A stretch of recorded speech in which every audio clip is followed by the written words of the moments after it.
So this is the first of a four-part class series on. Oops.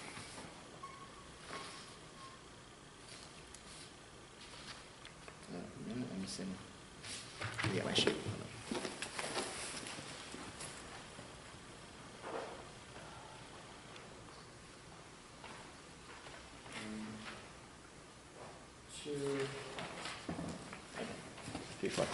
Okay, fourth-part class on Judaism and other religions, Judaism and world religions. So the first class tonight, we're going to just look at some basic approaches, basic stances. There is no Jewish view on people who aren't Jewish. It's a much too broad topic, or Judaism is too vast and too diverse. So we're going to look at four different approaches, not four different opinions. There'll be more than four opinions, but we're going to sort them into four ways of thinking through these issues. I got this formulation, this way of thinking about this issue from Rabbi Dr. Alan Brill, who I think spoke here.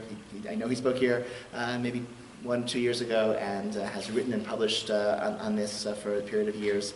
And so this is the language that he uses, and I find it very helpful because otherwise it's you have dozens and dozens of people writing about a topic, and it's helpful to sort of sort them. So we're going to go through each of the categories, each of these approaches, and we'll see what works and what doesn't work, and what we like, what we don't like, right? And we'll, hopefully everyone will find something that they think is true, that they like or they can work with over the course of the evening.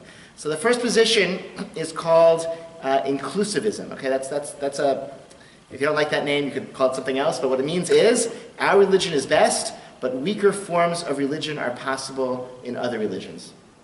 Okay, maybe that sounds familiar, and you like it, you don't like it, but okay, and what's nice about this language is that you can find people in other faiths, right, who also say this about us. Okay, so that's okay. Our religion is true, but there are other religions that are somewhat true or have some partial approximation of the truth. Okay. So Yehuda Levi in the Kuzari adopts this approach. The Kuzari was is an interesting book, right? A very important book of medieval Jewish philosophy. It's a imaginary dialogue between the king of the Khazars, a kingdom in Central Asia. I mean, the Khazars did, in fact, the king at least, and some of his people, they did convert to Judaism in the early Middle Ages. So there was this kingdom in Central Asia that had a Jewish king, at least a Jewish royal family, and maybe some of the others were Jewish as well. Sorry, somebody's texting. I don't think it's.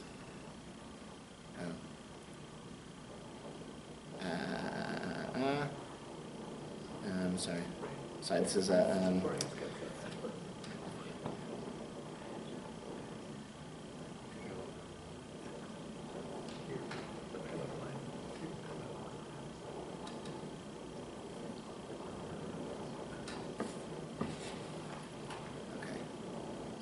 Urgent rabbinic matter.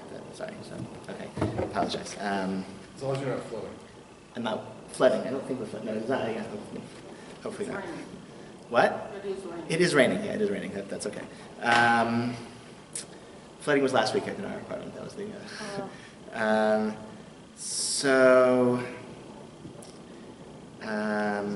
Okay, Kuzari, yes, thank you. So the king of the Khazars actually did become Jewish. There were, I don't know if the whole kingdom was Jewish, but some number of them were, and okay, that's very exciting. Rabbi Yehuda Levi wrote a philosophical book that sort of like he's imagining what the process was like, where the king of the Khazars all of a sudden decided that he would, become Jewish, sort of a random, kind of choice. Sorry, is that okay? So that's the that's this important book of medieval Jewish philosophy. And in the course of that book, he writes, similarly, all religions that came after the Torah of Moshe are part of the process of bringing humanity closer to the essence of Judaism, even though they appear its opposite.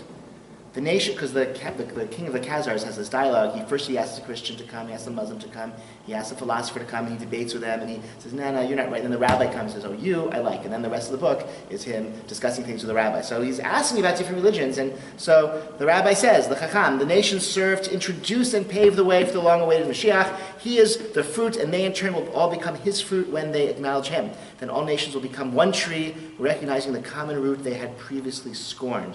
So our religion is true, their religions are not true, right? There's no, it's clear in this scheme, but the other religion, they have this positive role in history. It seems like they don't. It seems like they're convincing people to reject the truth of Judaism. Actually, they're preparing humanity for the truth, because a lot of the ideas are the same, etc., etc. Okay? That's the Kuzari. Next verse is the Rambam, who says, I think very much a very similar thing. This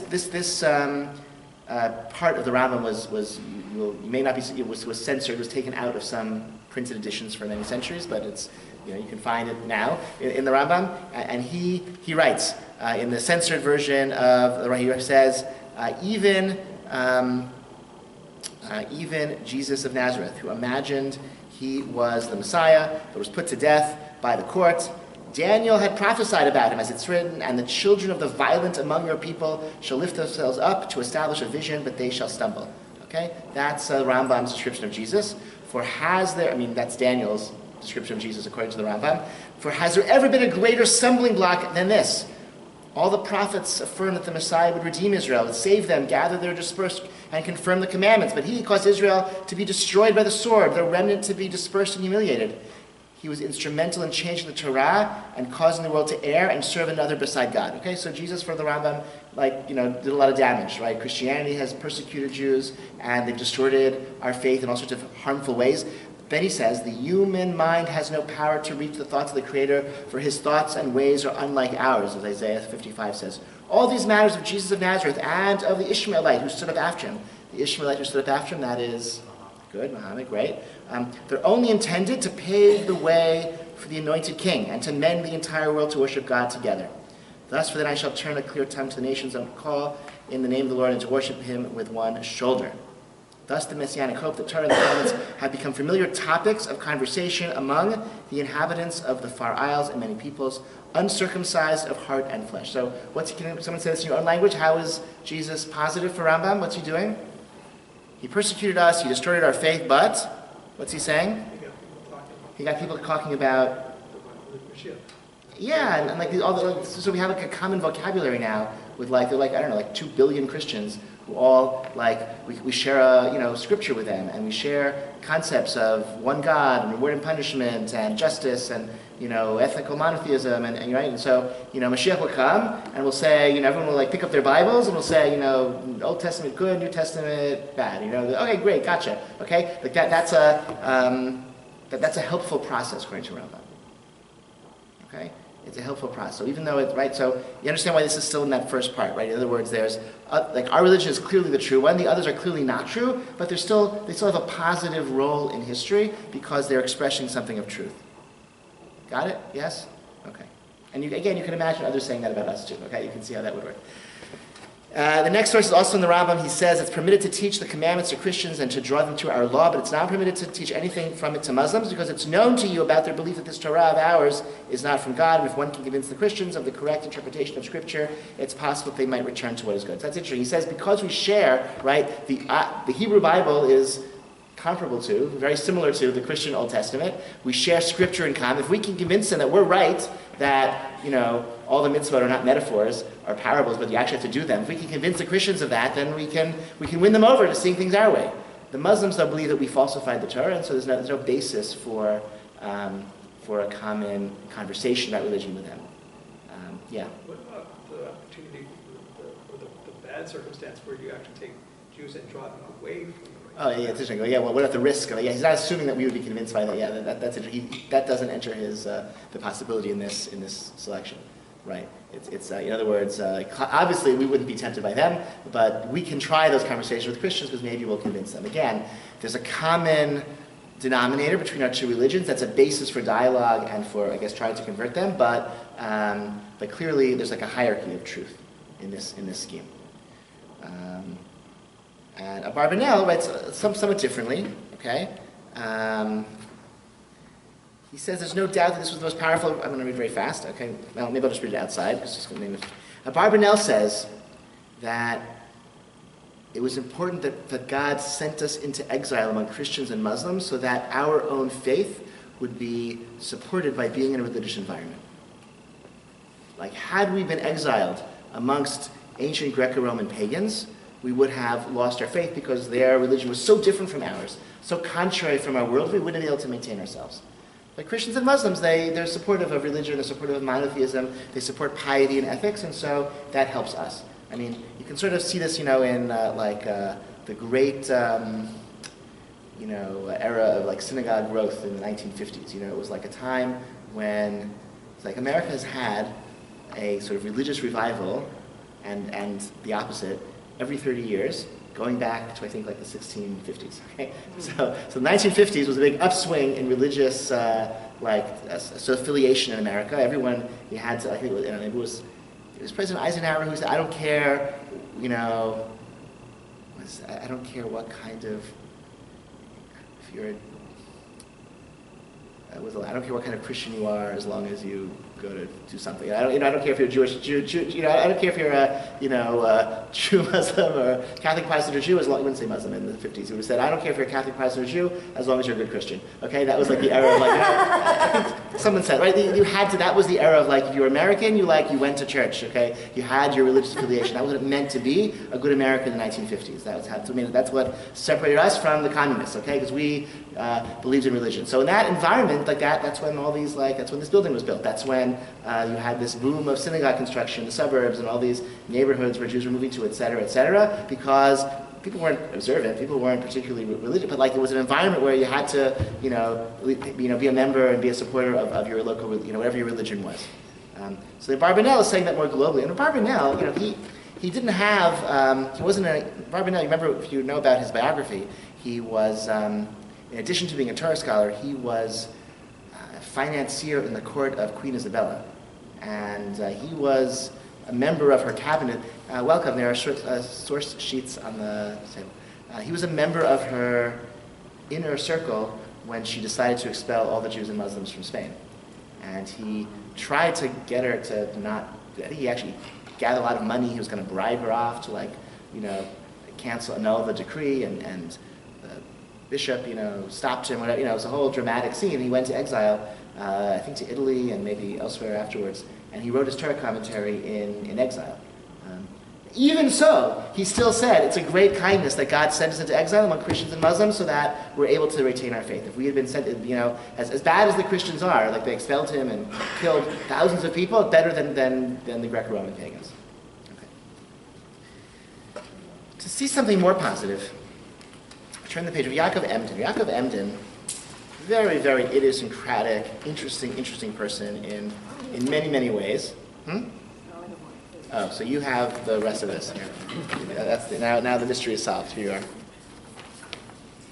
Here is page 2. And here is page 3. Page 4. Page 5. Yeah, if you want, sorry. If you want one with staples, you can go over there. Also, if you want. Okay. Yaakov Emden, a very interesting person, had a very, very positive evaluation of Christianity. And he wrote a whole essay actually about in several different locations. These are two of them. Even the more effusive one, it was have you heard of Jacob Frank? Is that a name that you recall? You heard of Shabtai Tzvi? Remember Shabtai Tzvi was a famous false messiah in the 17th century. He claimed he was Mashiach, and many thousands of Jews believed him all over the world. And he went to the Sultan to kind of negotiate for being given Jerusalem. The Sultan threatened to kill him if he didn't become a Muslim, and he did. And this caused a crisis in the movement, and some felt that I guess he wasn't the Messiah, and some felt, no, he is the Messiah, and he converted to Islam as a way to, as part of some mystic journey to redeem the sparks that were, if you're familiar with, maybe Chabad sometimes speaks this way, anyone influenced by Kabbalah, they talk about elevating the sparks. Have you heard that? People talk about that. The Kabbalistic idea that when you do mitzvot, you're repairing some celestial, the Godhead, and you're sort of doing things up on high when you do mitzvot by releasing sparks, repairing sparks, etc. when you do mitzvot. So the Sabbateans said, yeah, well, we already elevated all the sparks that we can from doing mitzvot. Now we have to go into like we have to like become Muslim. We have to like do a Ve'rot. We have to like, in order to find the hidden sparks in order to bring redemption. And so there was secret Sabbateans, followers of Shabtai Tzvi, even after he became a Muslim. And the most extreme version of this was a guy, Jacob Frank, in Europe, who said, yeah, we have to like deliberately do sins in order to bring redemption, because that's what's standing in the way. Like, in other words, we did all the mitzvot that have to be done. Redemption's waiting. But we have to like, eat non-kosher food and have adulterous orgies and et cetera, in order to, like, literally, in order to like elevate those sparks. That's what has to happen, from what I understand of his. So that was obviously a pretty controversial religious movement, and Yaakov Emden felt that Jews should inform on the followers of Jacob Frank to the Christians and have the Christians execute them for being heretics. So he felt we should cooperate with the Christians to execute Jewish heretics. That's also an extreme position, but so in the context of that argument, he writes really positive things about Christianity, to say that we should partner with them. Like they're on our side against the Frankists, who are really like nutty and dangerous. Okay, so what does he say? So let's look at the larger source in this, like the commentary on Seder Olam Rabbah. Therefore, you must realize and accept the truth from him who speaks it, that we see clearly here that the Nazarene, Jesus, and his apostles did not wish to destroy the Torah from Israel, God forbid, for it's written so in Matthew, so he was familiar with the Gospel of Matthew, 5:17. The Nazarene having said, do not suppose that I have come to abolish the Torah. I did not come to abolish but to fulfill. I tell you this, so long as heaven and earth endure, not a letter, not a stroke will disappear from the Torah, not a jot or a tittle, until it is achieved. If any man therefore sets aside even the least of the Torah's demands, etc., this is also recorded in Luke, chapter 16.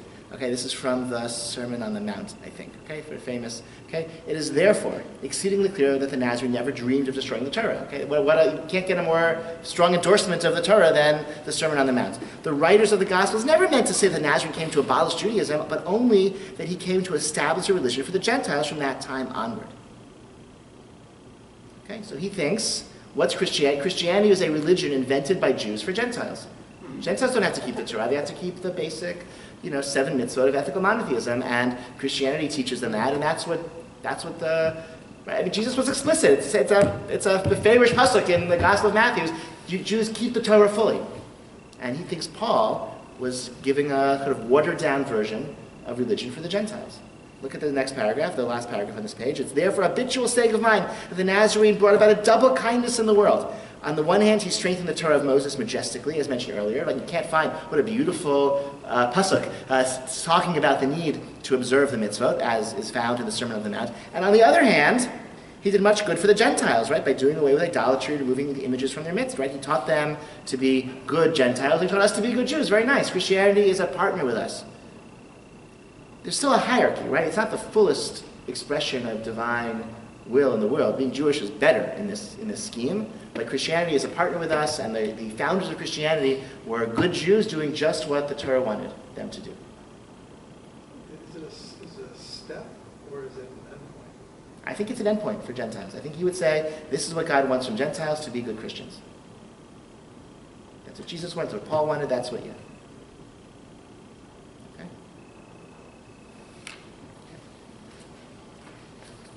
Reactions to this? I don't know, a little shot. Yeah.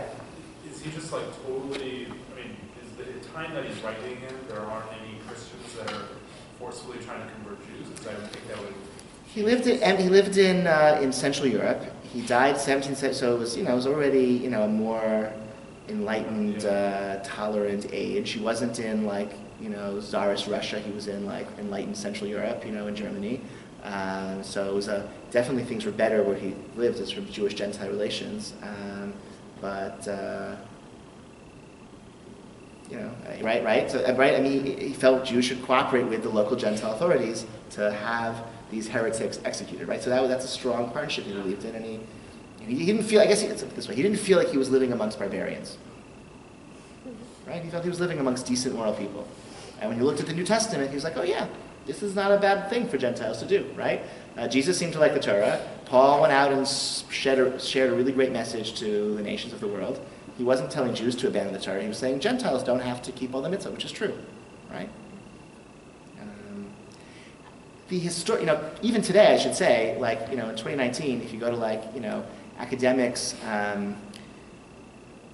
like scholarship on Paul, certainly, like, did he intend to start a new religion? Did he think Jews should keep the mitzvah? It's like a big scholarly debate. We had a lecture here, I think, a year and a half ago.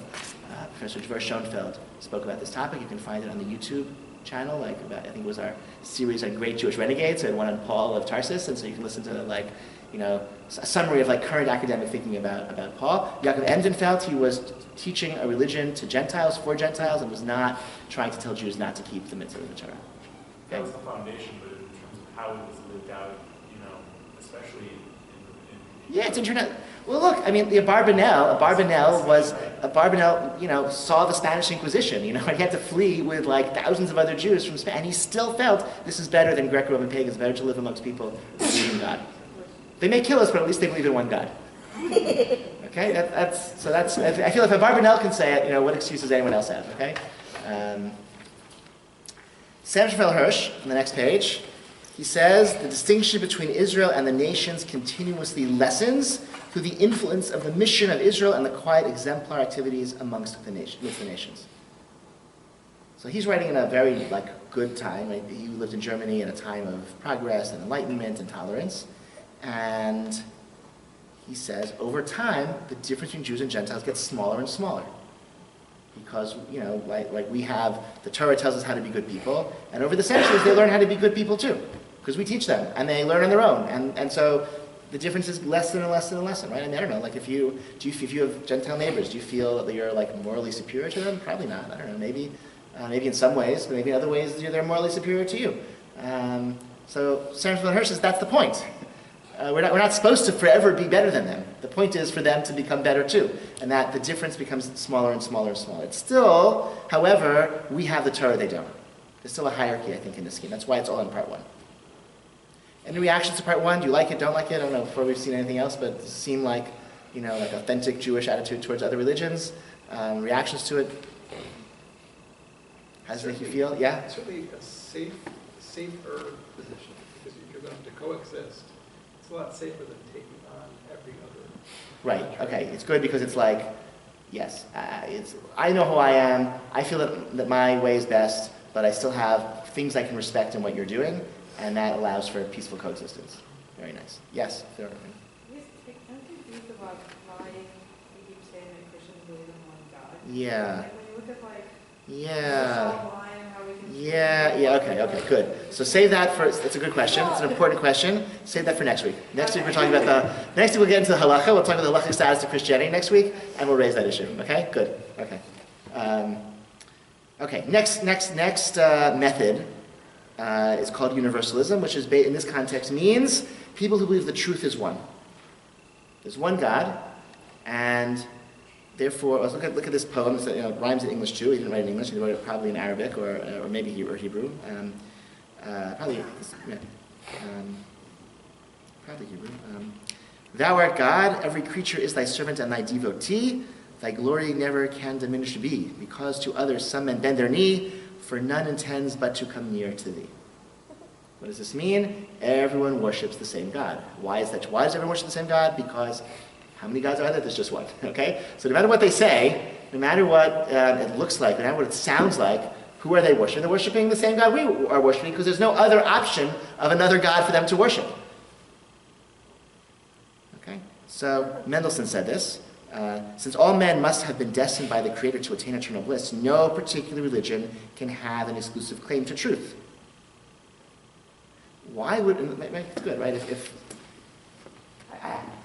I know somebody, or I don't know this person personally. Sarah knows somebody who decided to convert to Judaism because she was working as a medical professional with Muslim children, some of whom unfortunately died from cancer. And her sort of Christian, sort of evangelical Christian upbringing taught her that these children were denied salvation, were destined to suffer in hell because they were not Christian. And that, to her, was that this can't be true, and she abandoned Christianity and became Jewish. Mendelssohn is saying, God would want every human being to have a chance of attaining salvation and eternal bliss. And Why would God then create the world and only teach the secret to salvation to some people? That doesn't seem like something that a benevolent, loving God would do. And so therefore, he says, this thesis I dare to submit might serve as a criterion of truth in all religious matters. A revelation claiming to show man the only way to salvation cannot be true, for it's not in harmony with the intent of the all-merciful Creator. So how do you know if religion is true? If it thinks it's the only religion, you know it's not true. Because we know God is good, we know God loves all human beings, and he wouldn't say, only a few of you get to come to heaven. So if religion is teaching that, you know it's not correct. There's a story of when somebody, Rabbi dies and goes to heaven, he's getting his Torah, whatever, and whoever's giving the Torah here is this is the cafe, it's the cafeteria, this is where all the chefs hang out, and this is the writers club, and over here this is like the special section for the Hindus, and here's a section for the Christians, and over there, that's where the Orthodox Jews are. And he says, well, why are we whispering? Oh. And he says, they think they're the only ones here. So Mendelssohn is saying, if you think that your religion is the only way to get to heaven, that can't be true. God wouldn't create the world that way. The Tiferet Yisrael, this is Yisrael Lifshitz, where there's commentary on Pirkei Avot, says basically the same thing, right? The Pirkei Avot says, if there's no Torah, there is no Derech Eretz. He translates as civilization. Civilization and Torah are the same. So what does Torah mean here? It can't mean literally like the Torah, okay, like we call the Torah, since like these books. Since there are many ignorant people who have not learned Torah, and many pious among the Gentiles who do not keep the Torah, and yet are ethical and follow Derech Eretz. It can't be that Torah is a prerequisite for civilization and decency and Derech Eretz, because there are ignorant Jews who are very decent, and there are non-Jews who are very decent. Rather, the correct interpretation seems to be that every people has its own divine religion. Every people on earth has its own divine religion, which comprise three foundational principles. One, belief in a revealed Torah, meaning some truth revealed by God. Two, belief in order and punishment, which keeps you ethical. And three, belief in an afterlife. They only disagree on the interpretation of these principles. These three principles are what's called Torah. So when the Mishnah says, when Pirkei Avot says, Ein Torah and Derech Eretz, there is no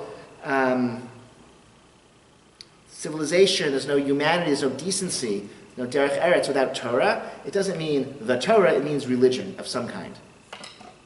Ethical monotheism in some broad way. That's necessary for civilization. It doesn't have to be Judaism. They're all the same. So that's Eisenhower. They're all similar. That's Eisenhower, yeah. I know exactly.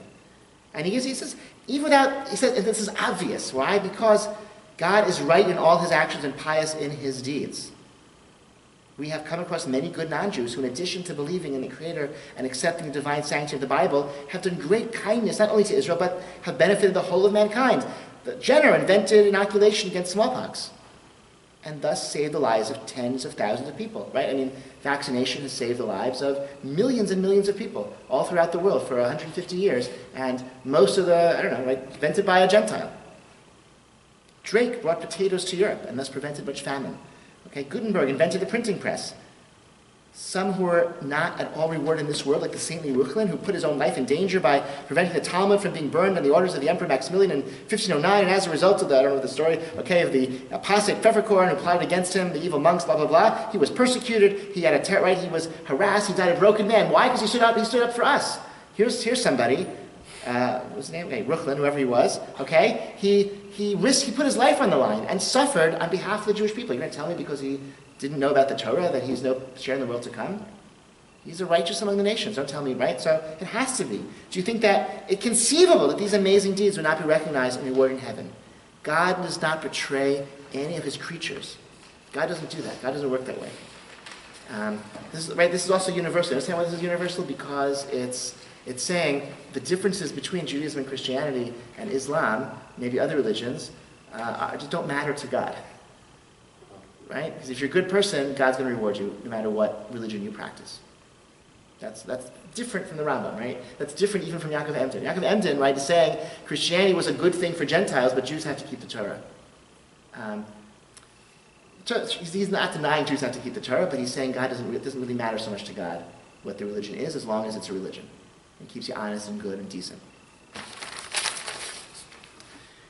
And Rav Kook says the same thing. Look at this letter, the speech he gave in Montreal in his trip to North America in 1924. When all is said and done, the difference of religious belief is only on the surface, the fundamentals being to do good to all mankind, live up to the teachings of the Bible, and carry out the precepts of the Golden Rule. Right? This is Hillel, okay? That which is hateful to you, don't do to others. That's the Torah 1 foot, the rest is commentary, go and study. Rav Kook said that, okay? That's all that really matters. The difference between the religions, only on the surface, underneath what's really important is the same. Okay? Rav Kook, these are not minor figures, these are pretty significant people, okay? I'm not giving you, whatever, like flaky liberals, okay? This is Rav Kook, one of the most important Orthodox rabbis of the 20th century. Sefer Yisrael, extremely influential, important. You go any base Midrash in the world, you find a comment, a Mishnah, it'll have his commentary printed on the page. Okay? So, I'm not giving you marginal figures here. Any reactions to this? A little unnerving, you like it, you don't like it? Mendelssohn created the world we live in, right? Mendelssohn, this like Jewish philosopher who was like, was like this amazing thing to Europeans. Wow, he's a Jew, but he's a philosopher. Like, it's amazing. And how could this be? And like that ushered in like this world we live in, where of religious tolerance and religious that's the modern world that we inhabit. It's from Mendelssohn in that example. I guess I'm not sure that's the only way that you can get to this modern world, but that is it's a very, very influential figure. Mendelssohn has a bad reputation in contemporary Orthodoxy because his children and grandchildren mostly abandoned Judaism. I think all of his grandchildren, including the famous composer, all became Christians. But which, I don't know, I'm not sure that's fair to criticize him for the choices of his children and grandchildren. He was an observant Orthodox Jew his entire life. And an important Torah, and he knew Torah as well. Should we move on? Next section, right? Everyone ready? Okay. This is pluralism, which is being defined here as all major religions have some truth. Understand the difference? Right? Let's just go through again. Method 1, inclusivism is all religions are good, or many religions are good, ours is best. Okay? Method 2 is they're all actually the same, and the differences are just cosmetic on the surface. 3 is they all have some aspect of the truth. So the truth is viewed from different vantage. So for example, David Hartman says, Revelation is understood as the concretization of the universal, then whose truth is the truth? It becomes the paramount religious question, and pluralism becomes a vacuous religious ideal. If, however, revelation can be separated from the claim of universality, and if a community of faith can regain an appreciation of the particular, let me explain what he's saying. Because I heard him say this idea in person. Okay, so I think it's just what he's.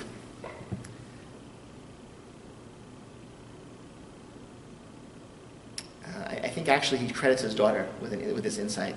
When she was a child, she was discussing the idea that we believe that God chose us, that the Jews are a chosen people, and she said, "Well, shouldn't he asked her how she felt about that, and does that maybe other, And she says to me, "Well, that's great. Shouldn't every people think that they're chosen?" And he was like, "Exactly." In other words, the Torah is not a universal book. The Torah is what God told us. It's our story of our relationship with God. If you want to know about God's relationship to, French people or Chinese people, there's a different book, to learn about that. I don't know what that book is, but it's not this one. This book is about our relationship to God. And so, once we move away from seeing religion as being something universal, that everyone is supposed to have the same thing, then we don't care anymore about whose one is right and who's more right, who's less right. It just doesn't matter. I'm Jewish, this is the story of my people's connection to God. And if I were French, I'd look at a different book. If I was Chinese, I'd look at a different book. It's only when we feel that our religion is this revelation is, God's message is for all humanity at once, that then we have to figure out, well, okay, so who's right and who's wrong in our interpretation, whose version is right or wrong. But once we say it's just for us, then I don't need to convince you, you don't need to convince me, we'll just each do our own special thing. Everyone has their own story, every people has its own relationship with God, and our job as Jews is to cultivate our relationship with God. We study the Torah, it talks about us, doesn't say anything about other people. Florina. Tomer Hartman is his daughter, yeah. I assume this is her. I read her book. Okay. She's a very bright, yeah. Very far on. Yeah, David Hartman was a congregational rabbi in Montreal, a very, the congregation where Rachel Kohl-Feingold ended up moving. A very big, established, very conservative synagogue, and I think he found it very stifling. And he moved to Israel, founded this institute, became a public intellectual for many, many years, wrote very important books. His daughter Tova Hartman, he was also a very liberal figure. So okay, you can take that as you like. Another liberal figure is Rabbi Yitzhak Greenberg. Yeah. Greenberg says he wrote a whole book about sort of Judaism and Christianity having this new partnership. We can say firmly and respectfully that the logic behind incarnation and God becoming flesh is the shared value system. Wow. Both religions believe that life will win out over death. Resurrection is the climax of that process because it's God's will that the world be made perfect and that this will be accomplished by a partnership, a covenant between God and humanity, which expresses itself in many religions and many covenants, including Judaism and Christianity. Wild stuff. So even, Florina, the most un-Jewish aspects of Christianity, the belief that God became a human being, he says, well, actually, that's also expressing a truth that we acknowledge as well, that life, wins out over death, and it's God's will that life should triumph, and humanity and God should be in partnership, and so the incarnation is like one way of that idea being expressed through the religion of Christianity, and we have the belief in Tchiat HaMeitim, which God, the resurrection, that's our way of expressing that truth. But both religions are actual covenants with God. Both religions represent partnerships between humanity and God in making the world better and expressing and promoting the truth that life wins out over death. This is also a little out there, okay? This is also, okay, I mean, I don't want, if it works for you, I don't want to be pejorative. I just want to but I think this is I guess, if it's true, I don't want to dismiss it. And if it works for you, I don't want to dismiss it. I guess I can say as a matter of fact that this is a controversial opinion and it caused controversy. That did happen, okay? When he published this, it caused controversy and there was some very kind of, it's still a controversial opinion, okay? And Yitzhak Greenberg is also, he has been a kind of on the left-turn flank of modern orthodoxy for, 50 years, okay? Questions, comments? Okay. Rabbi Sachs does something very similar, okay? He wrote, in the course of history, God has spoken to mankind in many languages, through Judaism to Jews, Christianity to Christians, Islam to Muslims. As Jews, we believe that God has made a covenant with a singular people that does not exclude the possibility of other peoples, cultures, and faiths finding their own relationship with God within the shared frame of Noachide law.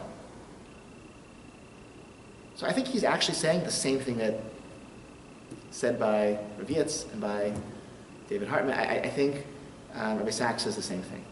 Okay? God spoke to us through Judaism. God spoke to Christians through Christianity. Okay, that's a pluralistic. Each religion is somehow. It's not that underneath they're all the same. It's that even not underneath, even separate, they're all true. They're all represent actual relationships, covenants with God.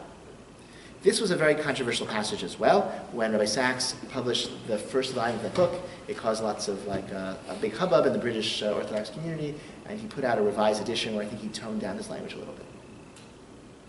He walked it back. I think this is the original version. Okay, so as a matter of sociology, this represents the outer limit of what you can get away with as as a prominent Orthodox rabbi.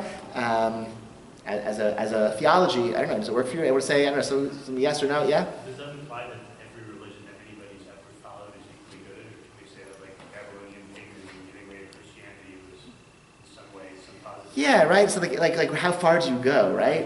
How far do you go? God spoke to the Muslims, but really, in the Muslim perspective, he spoke to Muhammad. Yes. Muhammad created the Muslims.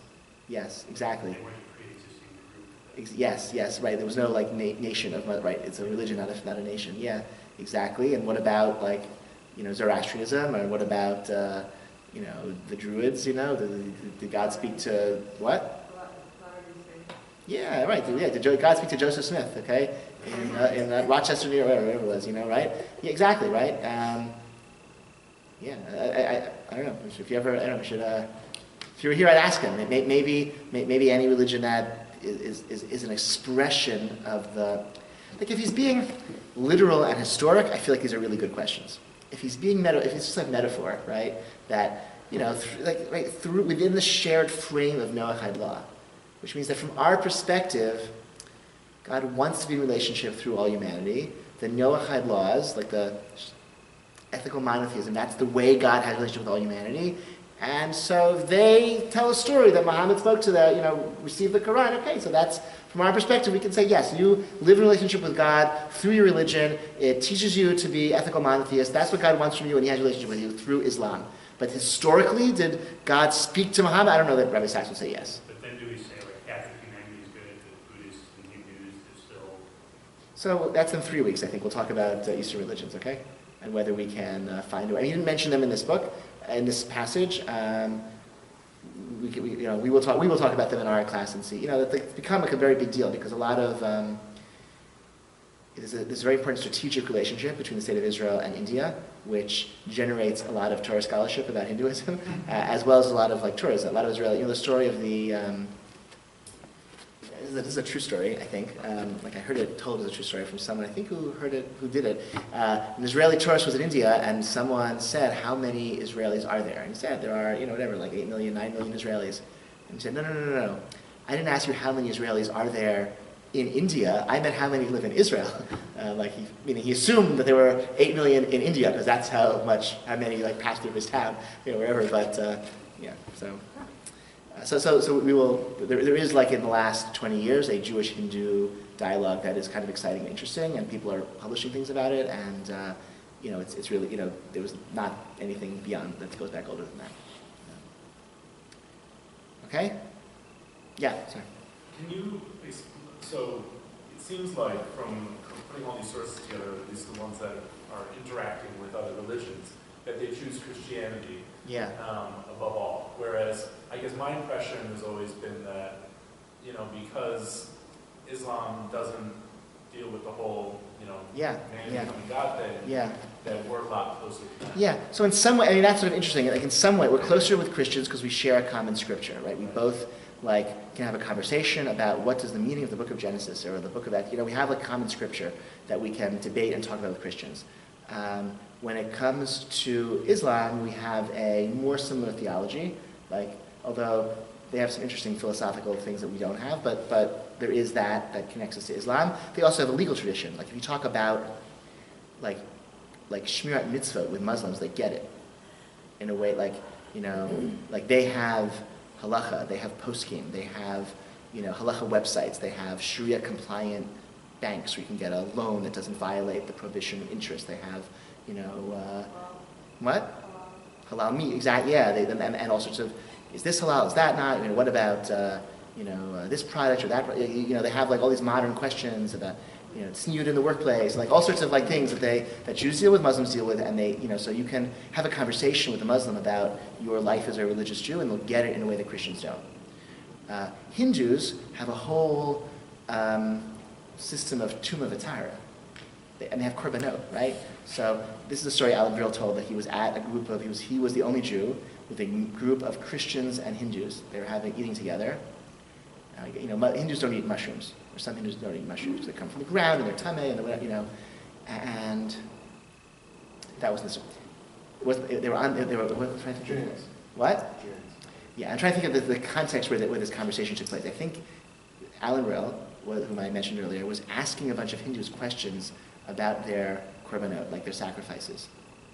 And he was saying, if you have the wrong intention at the time, when you do the sacrifice, does it invalidate? And how, he was basically asking them questions about, what we would call pigul notar, right? All of these halachic rules of korbanot from the Torah that are elaborated in the Talmud, massive sections of the Talmud deal with very intricate rules of what invalidates a korban.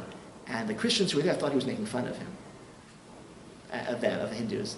And they're very embarrassed. I thought he was asking, and the Hindus were no, yeah. And they were having this great conversation about korbanot and Tumah V'Tara, and they were totally understanding each other. And the Christians were you're making fun of them by asking these questions. No. These are real questions that make sense from my religion. So I would say there's no religion that is it depends what your question, what you're asking about in terms of which one is true. And we'll see actually the next source. That's a good segue. Method 4, exclusivism, okay? There's only one true religion, so Tzvi Yehuda Kook is the son of Rav Avram Kook.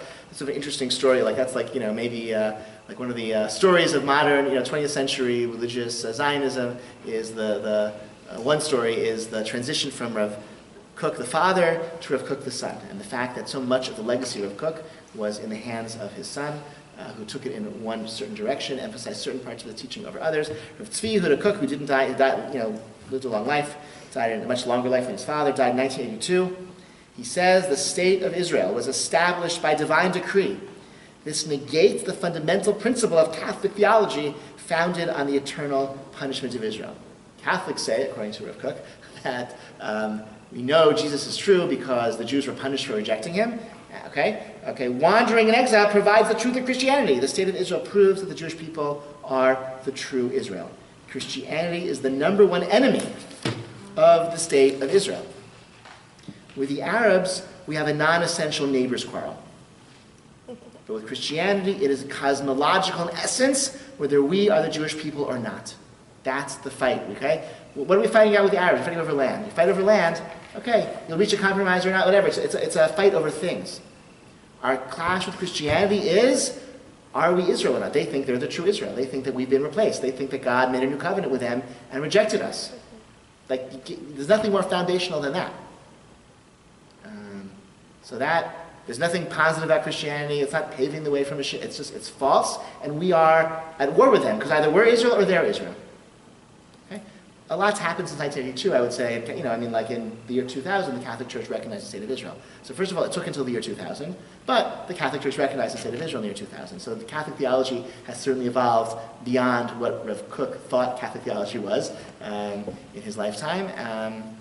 And I think actually even like followers of Tzvi Yehuda Kook, like in the religious Zionist people like Rav Melamed, who we've spoken about in this space a few weeks ago, who's the Rabbi of Har Bracha, settlement in the Shomron. He invites Christians and volunteers to come every year to volunteer in his settlement in the Grape Harvest or something. So he feels that this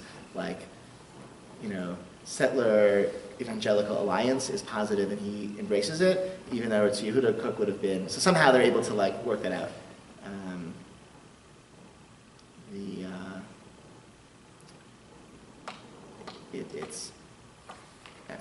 Rav Yitzhak Greenberg has said that when the Messiah comes, we'll all gather and we'll ask him, "Is this the first time you're coming or the second time?"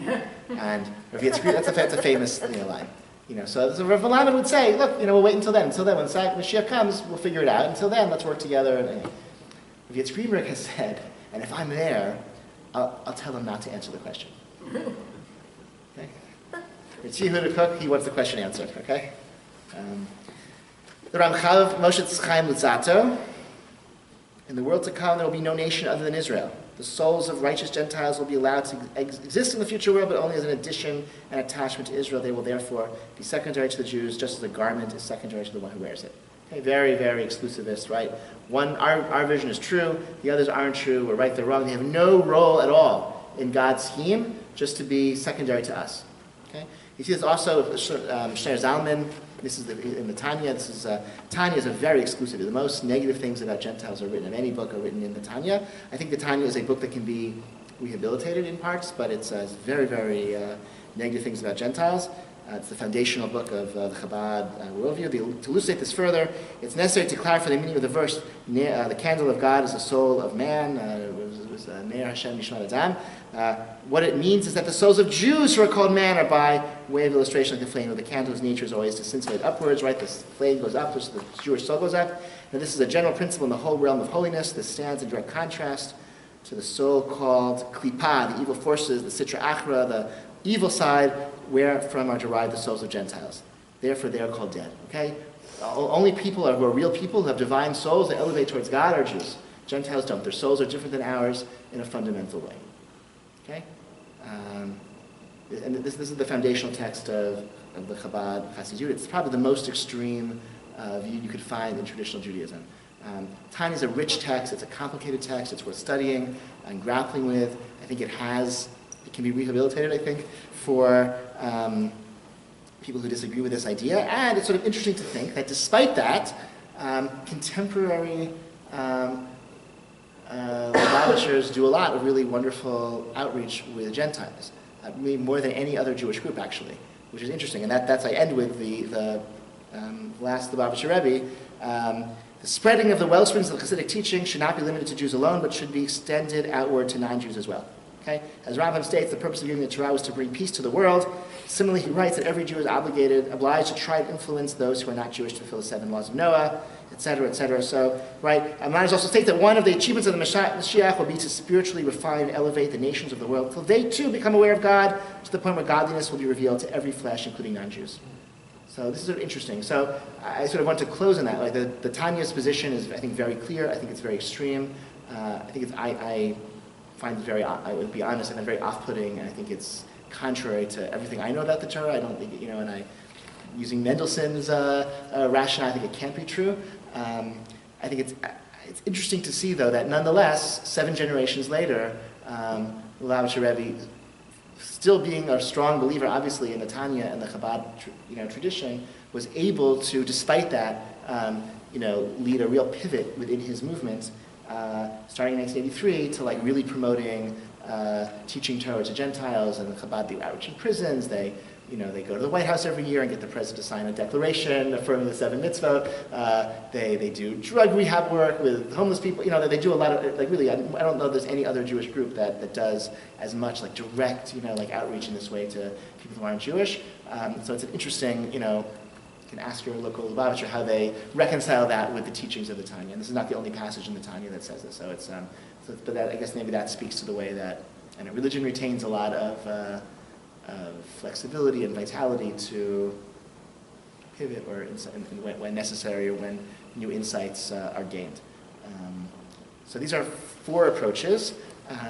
All of them have, I think, over the centuries there have been important teachers of Judaism who have expressed one of these 4 strategies, methods of understanding how Judaism, how our way of life exists in a constellation of other positions and religions.